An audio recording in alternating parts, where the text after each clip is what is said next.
Hey fitness junkies, this is George Maiorano with American Medical Wellness. We are experienced in male and female hormone optimization, peptide therapy, stem cell therapy, and IV therapy. If you're looking to improve your health and wellness, please give us a call, 702-347-7000, or visit our website, americanmedicalwellness.com.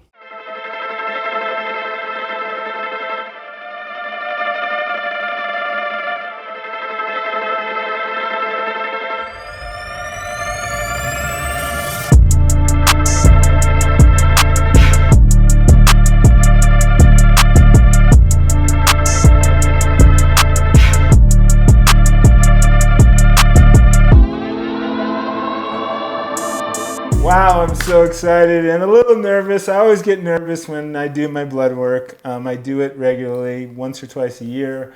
And this time I'm really excited because I hope to not only get healthier, but change my body composition. So really excited to be here. Sounds like a plan. Sounds like a good plan. So I appreciate you coming. I appreciate you allowing us to help you manage that journey. And here's the one thing that I really admire is the fact that you're not putting your head in the sand, right? There's a lot of men, women out there that they don't do regular checkups, right? They don't take care of themselves in that way and monitor what's going on. They just think this is a product of aging and it's going to happen, right? And unfortunately, it's like, it's more of a, I don't want to know, right? You do want to know because there are things we can do about it. Yes, I agree. Individuals that stick their head in the sand, right? They don't want to know what's going on. That's not healthy in and of itself, right? So just in the know, be in the know because we can do something about it. There is something we can do about it. I know a lot of people, as you said, are scared to know, right? I always get a little scared when I blood was, I hope nothing's wrong, right?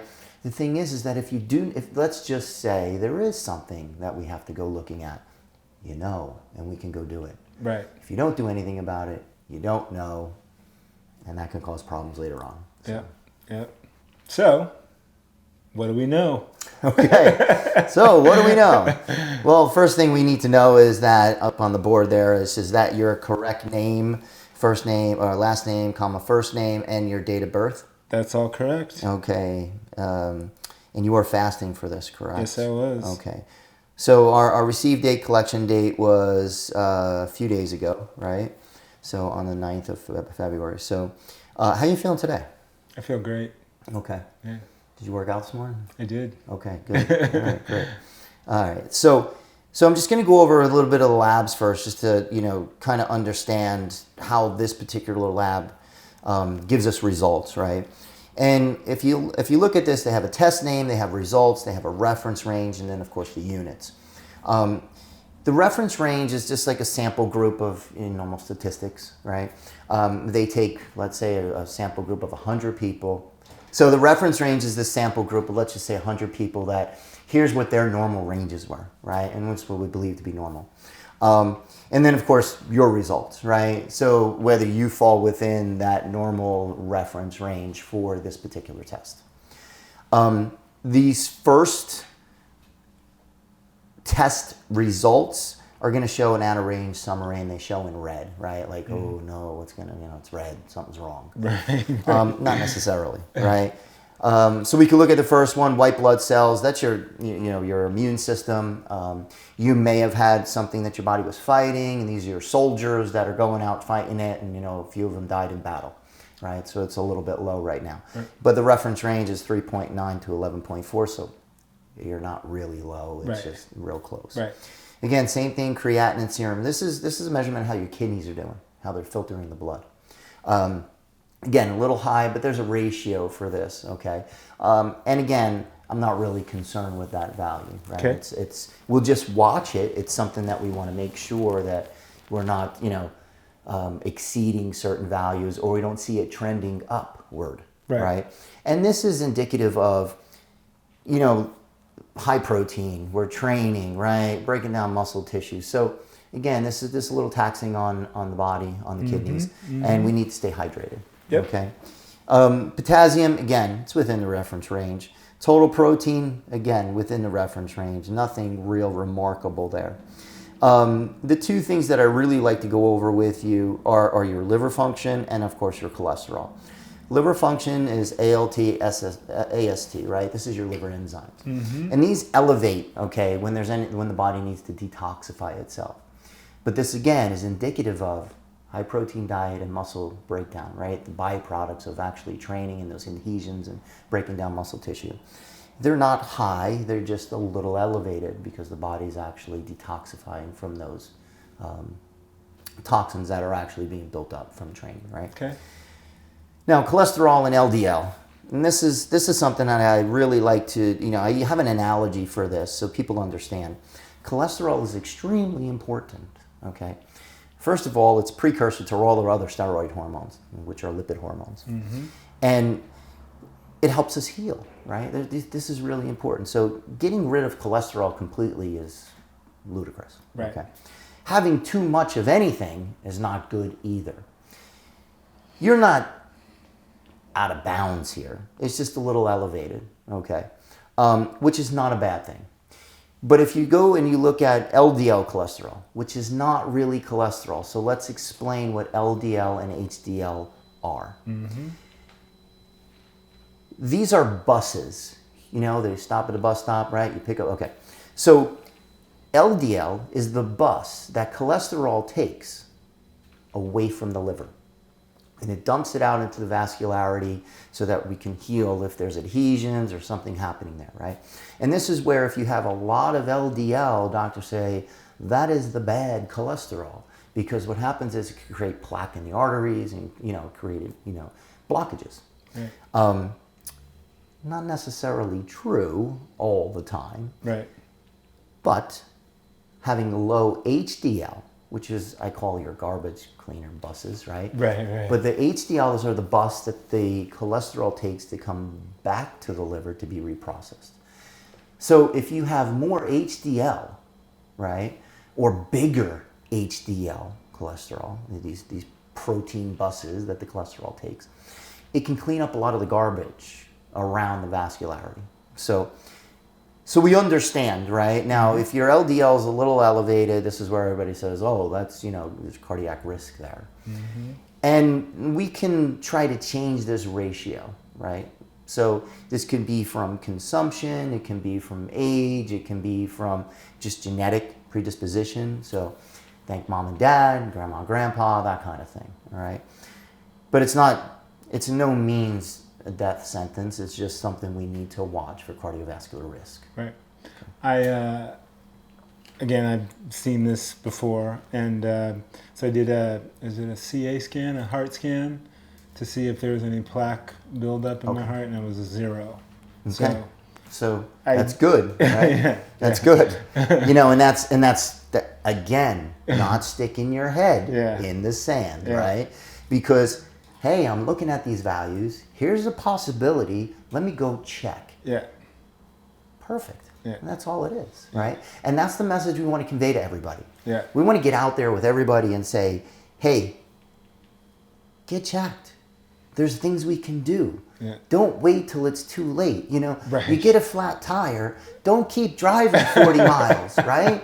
Pull over, change the tire. Right. Because the car will be fine. The rest of the car is good. Right. 100%. So it makes sense, yes. right? So, yes. Okay. So nothing surprising here for you. Yeah, no. Okay. All right. Great.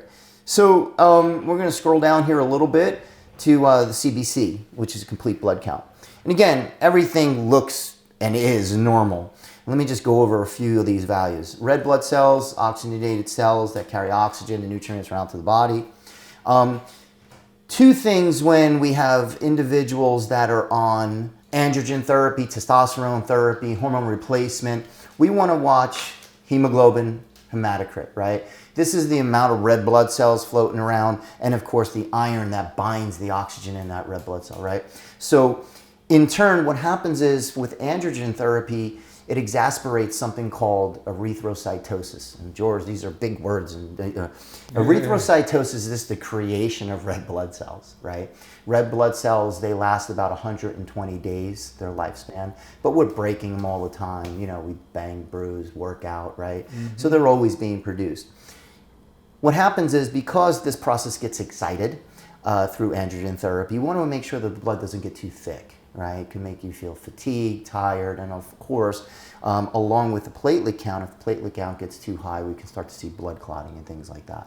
So we want to make sure, and this is one of the risk factors of androgen therapy. Everybody says we could get blood clots and so on and so forth, you know, or heart attack, or right. So you couple high cholesterol with a blockage with thick blood that clots. Right. No, recipe for disaster, right? Okay. Yeah. So just so we know. MCV, MCH, MCHC, these are all values to determine how big the shape of the red blood cells are, and everything seems to be in range. Again, I just went over the platelet count. Platelet count is just the sticky part of the blood. You know, when you get a scab, it kind of sticks, right? And it creates that scab. Well, this happens through the platelets because they're the sticky part. And again, MPV, this is, again, the percentage of how big and shape of the red blood cell. Okay. Everything really looks normal. Again, moving down to general chemistry, everything in the reference range. Glucose, really important. Your fasting level glucose is great, 69, that's fantastic, right? So no indication of having any elevated dawn effect of fasting elevated glucose levels. BUN, again, this is urea. This is how your body's processing nitrogen or protein in the body. So all looks good there, right? We already mentioned the creatinine was a little bit high, but no real indication of any kind of disease state or any kind of kidney insufficiency. The rest are just blood values, all look fine. Sodium, chloride, CO2, calcium, fine. Again, total proteins, a little bit high, nothing to be really concerned about.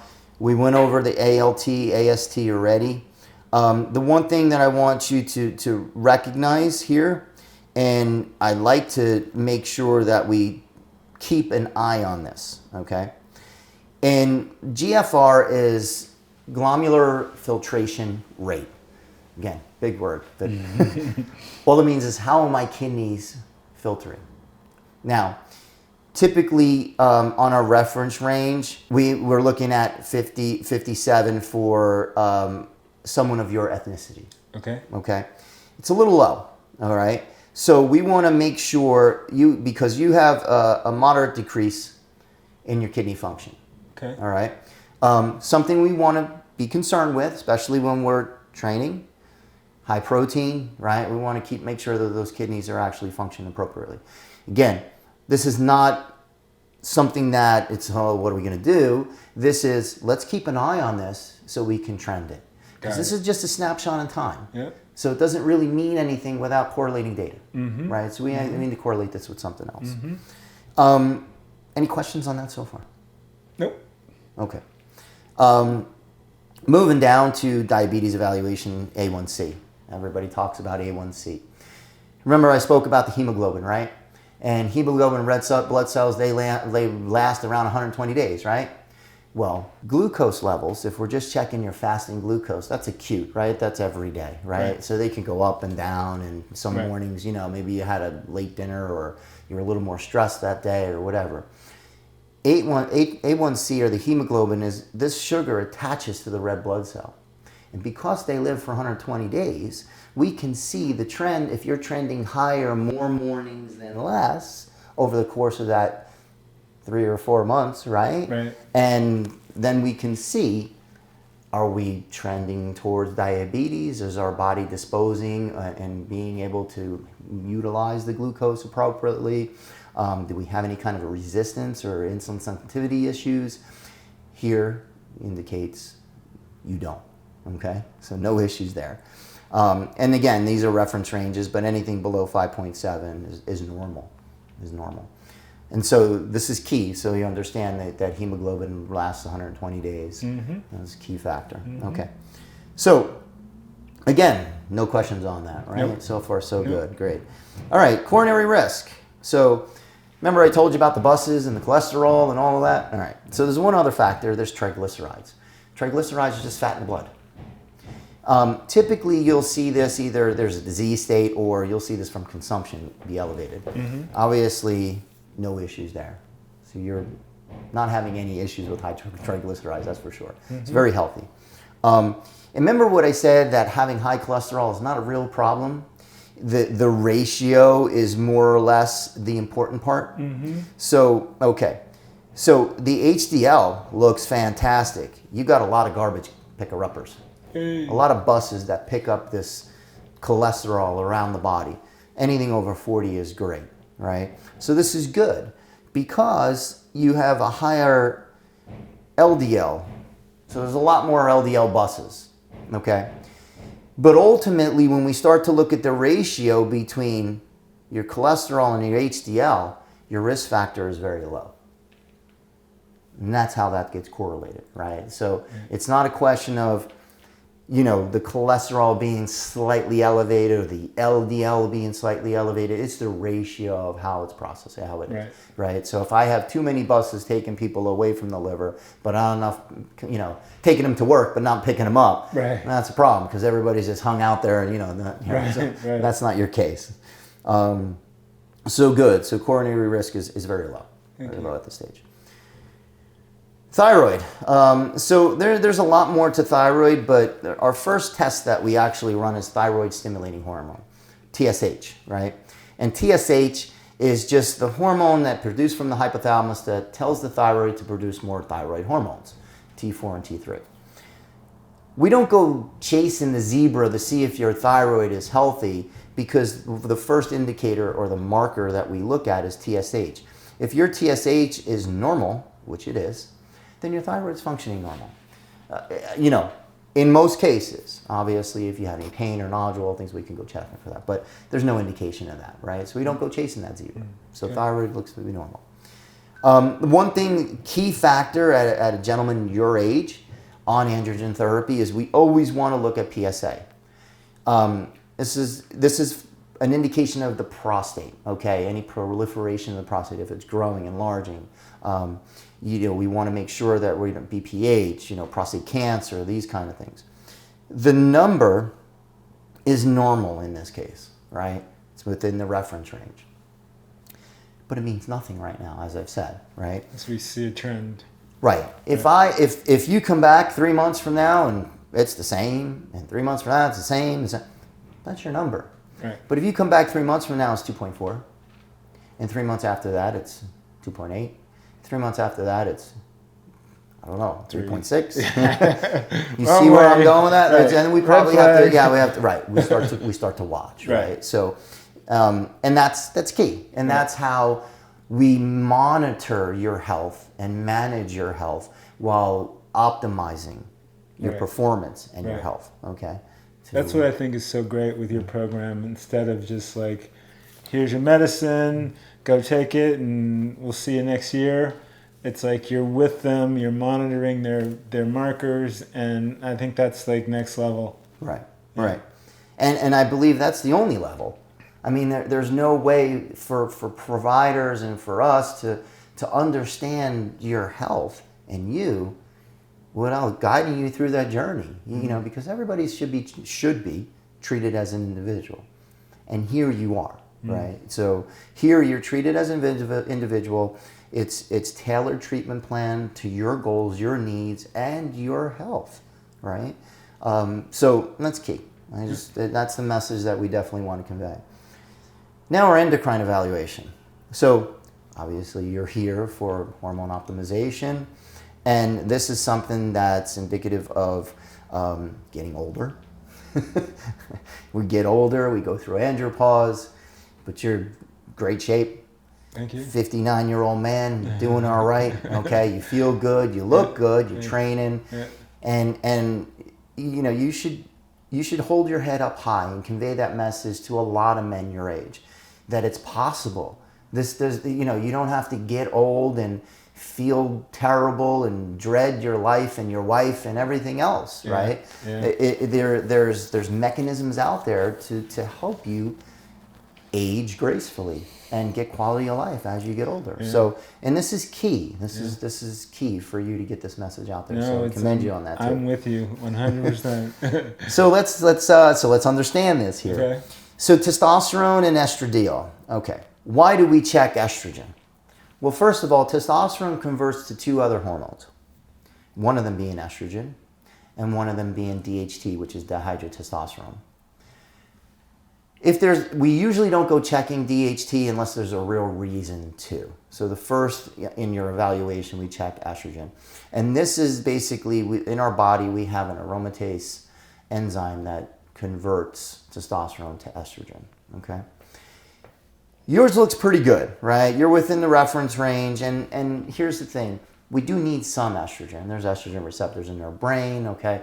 So we don't want to diminish it completely. We do want some. However, having too much or too little has similar side effects, right? For a man, we're not used to having a lot of estrogen, right? It's not like a woman. A woman, they go through that once a month, right? But for men, you get a lot of irritability, some, erectile dysfunction issues, water retention, maybe gynecomastia. These are indications of estrogen being too high. So we want to monitor that, as well as your total testosterone level. Which I feel it's kind of low. Well, let's talk about that. Okay. Let's talk about that. You see this range here? It's huge, right? 280 to 1100. Yeah. Again, this is a snapshot in time. Yeah. Okay. I don't want you to focus on the number. Okay. The number means nothing right now. Okay. Okay. What's important to understand is how you feel, okay, and correlate it to that number. Now, here's where the issue comes in. Number one is, I don't know where you were 3 months ago, 6 years ago, 20-year-old. Right? And this is where a lot of gentlemen or a lot of other doctors may read this report and say, hey, you're normal. There's nothing wrong with your testosterone. Your testes, your HPG axis, they're functioning normal. Here's the key. What if 2 years ago, 4 years ago, 6 years ago, I don't know, you were 800. Now you're coming in, and 800's within the range, right? Mm-hmm. And now you're coming in and you're 300. How you feel? Right? So the number means nothing. What I want to do is I want to correlate your feedback to that number within that reference range and get you to where you feel optimal. If you come to me and you say, George, I feel fantastic at 300. Great. Right. Well, what can I feel better at 500? Well, I don't know. I mean, have you ever been 500? Because I don't know if you've been 500 before. Right. What I could do is I can boost this level. What I do know is that as you age, go through andropause, these levels will drop. So can we optimize that testosterone? Can we boost your HPG axis? Of course. And see how you feel. Minimizing side effects and monitoring it. Mm-hmm. So if you come back in and I have you at 600 next month, right? Again, still a snapshot in time, but we can correlate it with how do you feel? Is your workouts better? Are you recovering better? Is your libido better? Are you leaner? This is key, right? Right. And that's where optimizing your health, optimizing hormones, because I don't like to call it testosterone replacement. We're not really replacing anything. Right. We're hormone optimization. And that doesn't just mean testosterone. I just mentioned two other hormones, right? Estrogen, DHT. So we optimize your hormones to get the best outcome for you. Got it. So with that said, how do you feel right now? Do you feel that you're recovering the same way? How's your appetite, your libido? Is it fantastic? Could it be better? Has it been better? I feel... So I've been kind of pulling back on the steroid use because I knew I give blood every chance I can get. So I know if when I give blood it's taking longer, that means usually my blood's a little thick. So sometimes I find that the I forget what they're called, but they're saying it's taking a little long, and if I correlate that to what I'm putting in my body, then I kind of go, maybe I should come back a little. I do think my libido might be a little lower than optimal, and I do think my workouts are a little bit, and recovery is a little bit less than optimal as far as strength and pump. Okay. So I heard three things. Okay. I heard the thickness of your blood. Mm-hmm. I heard libido, and I heard workout recovery. Yeah. All right, let's touch those points. You remember when we went over hemoglobin hematocrit? Yep. Okay. You can use observation and physical factors, but case in point, the diagnostics aren't lying. Your blood isn't too thick. Now, is it thicker than it usually is? I don't know. Right. What I know is what I see. It could be the way they went into the vein, could be that vein, could be pressure, could be how hydrated you are that day. So the blood flow really doesn't give you that much of an understanding. Now, when you go to give blood, they actually check your blood pressure first. Right. And right. hemoglobin. They check they check your ferritin, right? Your iron content, Right. to make sure it's not too high, so that you are healthy to give blood, right? Right. So there's no reason to think that the speed that blood comes out might be just the smaller vein that they use when they put the catheter in. Okay. This could be a lot of things. Okay. So don't get hung up on that. Okay. The diagnostics isn't lying. Your blood's not too thick at this point. Okay. Now, has it been before? I don't know, but I'm going by what I see right now. The second thing you mentioned is libido. Only you can tell whether it's good, bad, or indifferent, right? And if you're telling me it has decreased, so that sense of well-being, that desire, that drive has diminished a little bit, could be an indication of your testosterone level, right? Could be an indication that say my testosterone level is usually higher than this, so I might be diminishing a little bit. So now I don't have that drive and desire anymore, or like I used to. Mm-hmm. So this is definitely an indicator that we can maybe boost the testosterone a little bit and see if you get back a little bit of that desire. Mm-hmm. And I say this all the time, but key factor is, morning erections, right?